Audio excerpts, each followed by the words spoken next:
Jamais ces dernières années, aucun débat politique n'aura été autant animé que celui relatif à l'utilisation du mandat représentatif par des élus du peuple.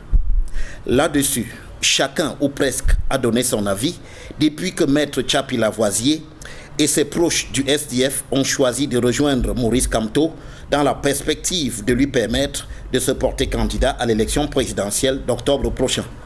Dans cette cohue de laquelle se dégage une grande confusion, les non-sachants de cette question se montrent même plus bruyants que les sachants.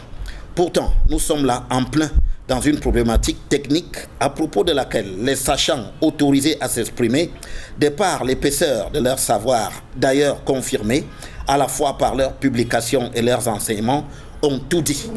De plus, du point de vue holistique, il se trouve une abondante jurisprudence fournie par la pratique politique ces dernières années au Cameroun. Il n'empêche les non-sachants, ignorant les mises en garde de Platon, dont le dicton « nul n'entre ici s'il n'est géomètre » barrait le fronton de l'Académie d'Athènes, pour dire que seuls les sachants ont voix au chapitre.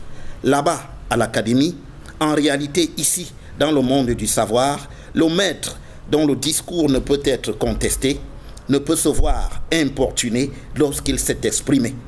C'est en ce sens que l'on a souvent entendu parler de l'expression « tel est le pape » dans tel ou tel domaine. Au Cameroun, cette catégorisation n'est plus possible, peu importe que le professeur Calvin Abaoyono, constitutionnaliste chevronné, se soit exprimé avec l'autorité que lui confère son rang. On objectera que cette question ne peut être close à cet avis, ainsi qu'à ceux de tous ses pairs, tout aussi outillés à professer sur cette problématique. Dans cette confusion qui confine à la chienlit, on mesure bien l'extase des tenants du pouvoir qui n'en finissent plus d'émasculer la scène sociopolitique camerounaise.